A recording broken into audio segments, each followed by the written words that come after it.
Hello, can you hear me where you are? I search for ways to call to you. I wish I knew today the hollow shells and cords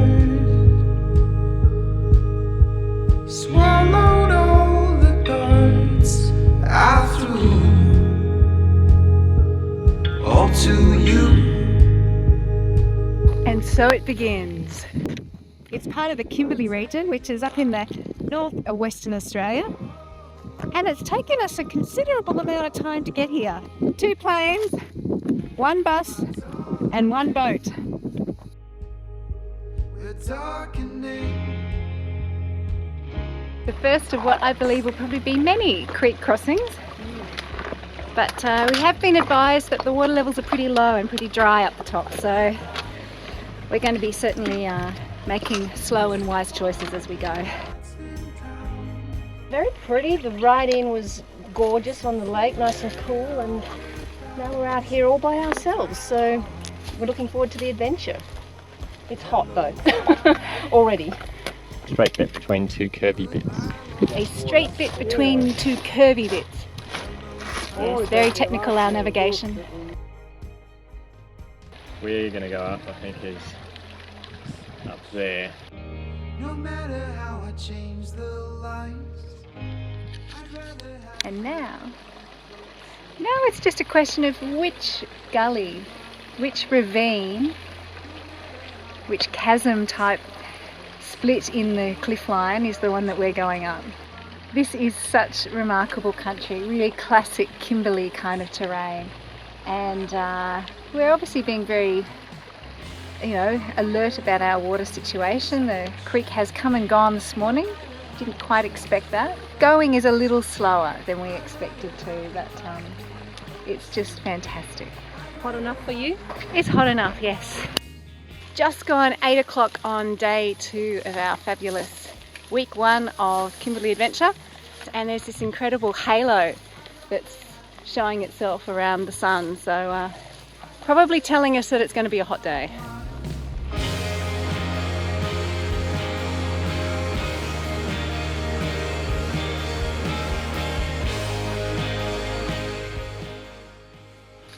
This is big country out here, and we've just come over an amazing rise and see this whole valley laid out before us. And the end of the valley, that's our goal for today. Well, actually up on top, above a waterfall. Getting up on top might be a challenge. We are so up for that challenge.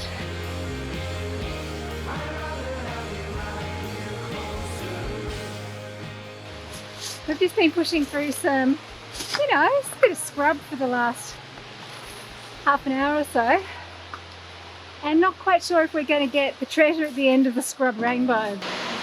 Oh, look at that! There's like a little spa path at the top. Well, the treasure at the end of the rainbow is absolutely golden, and the first opportunity to get actually a bit clean for a few days.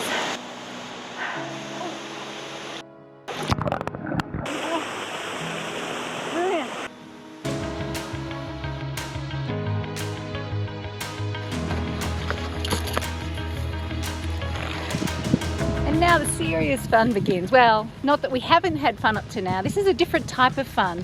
This is the kind of fun that's like, oh, maybe that's a way that'll go to the top. Yeah, maybe a way that won't. And until we get our whole bodies up there, we won't know.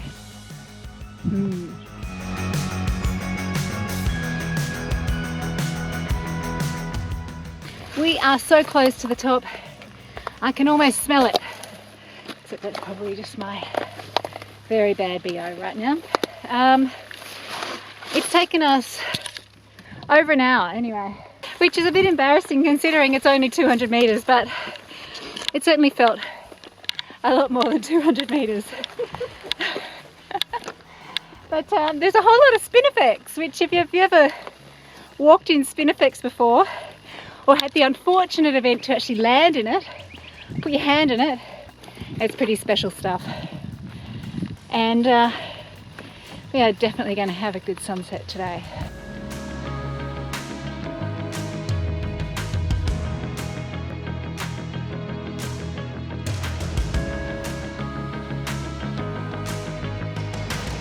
Anywhere in the bush, water is essential, and it's really in places like this in the Kimberley where you really understand that being without water in the temperatures that we have can actually be fatal.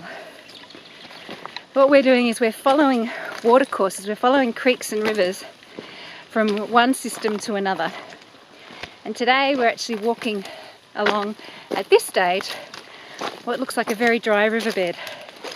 We're carrying a stack of water on our backs just in case we don't find a waterhole, but we're certainly hoping we do, because it'll make camp tonight a whole lot more pleasant.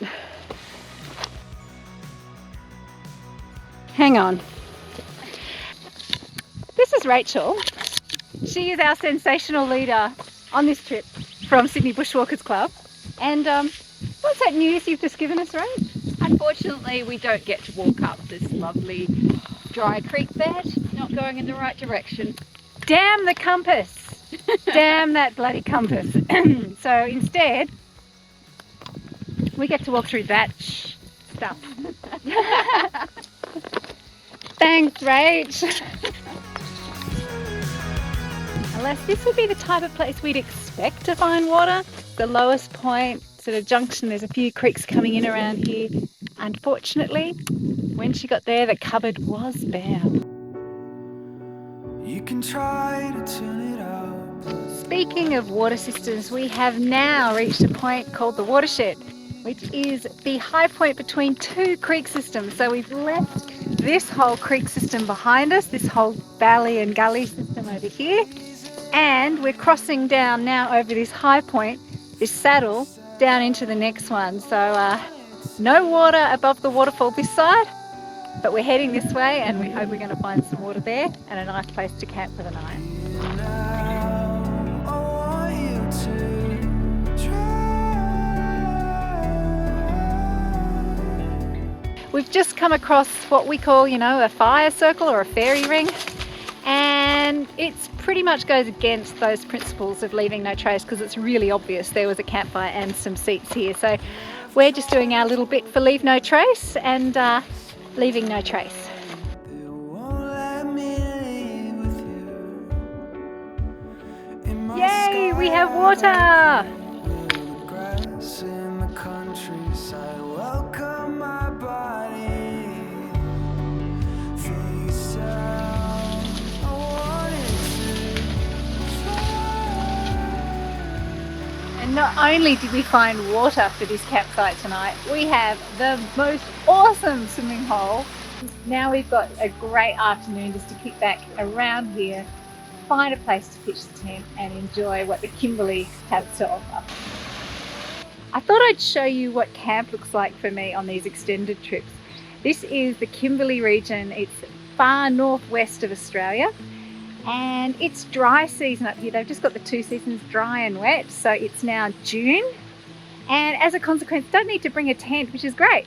What I do have is just my mozzie net, so my mosquito net. There are quite a lot of mosquitoes up here. As it's now dry season, the rivers and the creeks are now falling, which means there are quite a few stagnant pools. Just got my air mattress on a ground sheet. Beautiful waterside spot. We've had some fantastic swims. There's 3 little water holes there. And now just got a few hours until I have to start cooking dinner. One of the amazing things about being on extended walks is doing what we call food groups.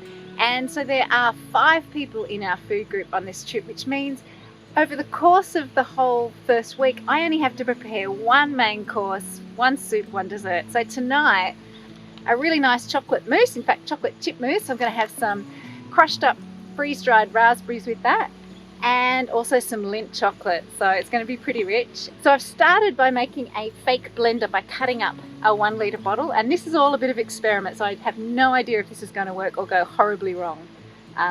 So you get to share in the joy or sorrow with me.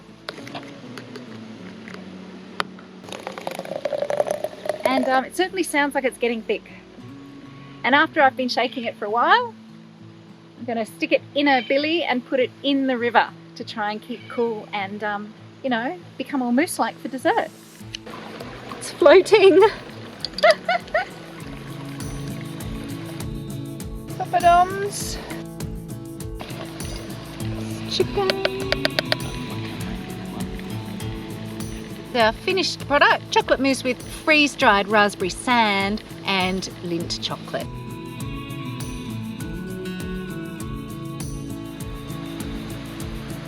What are you expecting today, Tom? Hopefully lots of this stuff. Big pools, waterfalls, rocks, slabs, and a nice campsite at the end.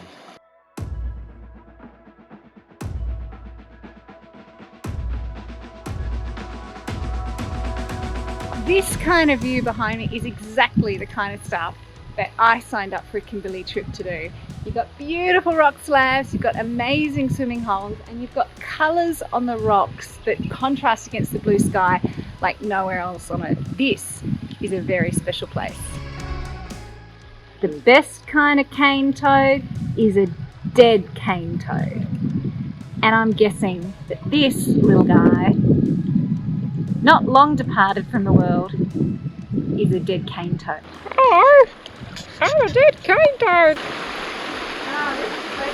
Whew, I can do this. Woohoo! Oh, No, yeah. Whew. That's awesome, actually.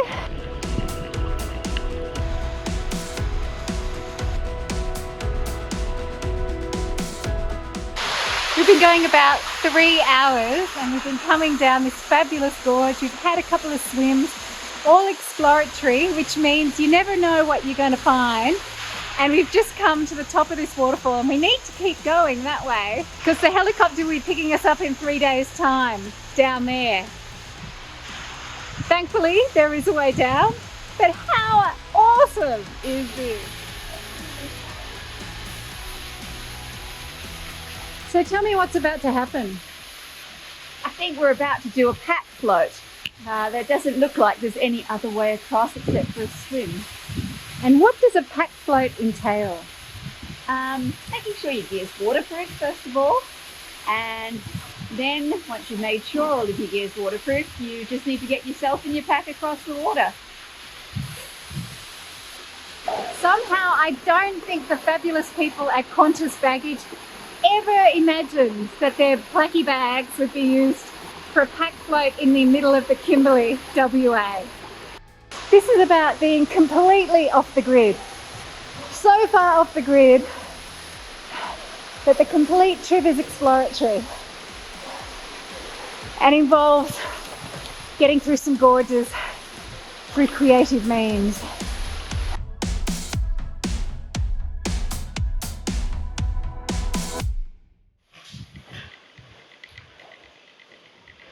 Now we're heading down even further down the creek and it's about to get very narrow and canyon-like.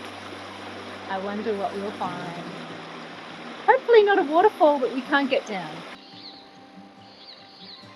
It's one of these incredible places where taking a photo just can never do justice. I mean, we are surrounded by immense ochre-coloured walls. And I just kind of feel like if I take a photo and show it to people back home, they'll just go, oh yeah, nice rock, and not really understand. And it just feels so amazing to be able to access and to get into these places because you kind of have to experience it for yourself. Are you touching the bottom? No. Good technique.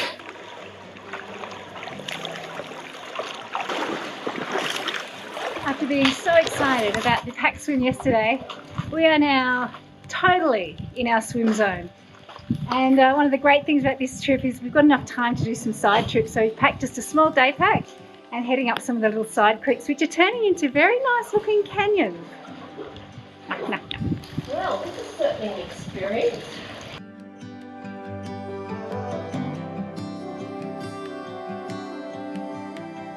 Woo!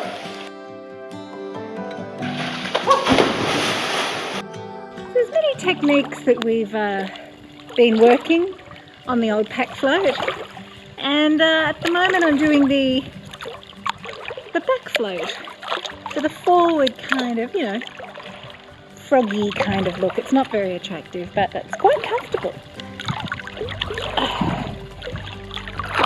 Because climbing around the edges would be quite difficult right now. What an amazing day. Kimberley, you are seriously a very nice lady. It looks pretty innocuous, but it's these little side canyons that are giving us that little bit more of extra adventure and enjoyment on this fantastic Kimberley trip.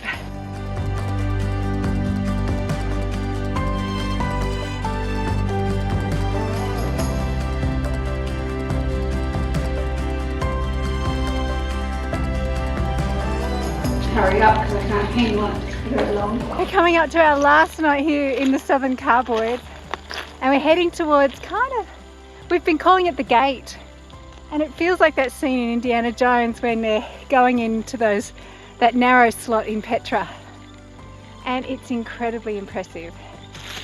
It actually feels quite sacred.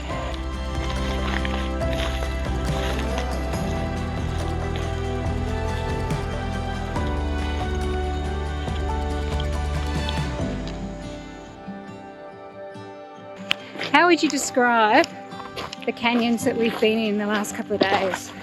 It's been a bit of a variety, to be honest. The first one started off sort of big, grand, immense, with some interesting little challenges. And then the ones today have been dark, narrow, twisting, with interesting light. And sort of lots of nice ledges for sort of climbing, working your way up. So some of them have been spectacular. I don't know, 8 out of 10, 9 out of 10. Wow. On my scale. Oops. 8 or 9 out of 10 on the Tom Brennan canyoning scale. That is pretty impressive. Well, we've just reached the gates. This is the end of our 7-day walk, and we have got about a 200-meter pack float / swim in front of us. So we just need to make sure that everyone's waterproofed up, buoyant enough, and can all get across safely. She's a natural. It's been so remote this week. It's taken us from Sydney 2 aeroplanes, a bus and a boat ride to get to where we started. And incoming right now is our lift back out again. Doesn't get much more remote than this.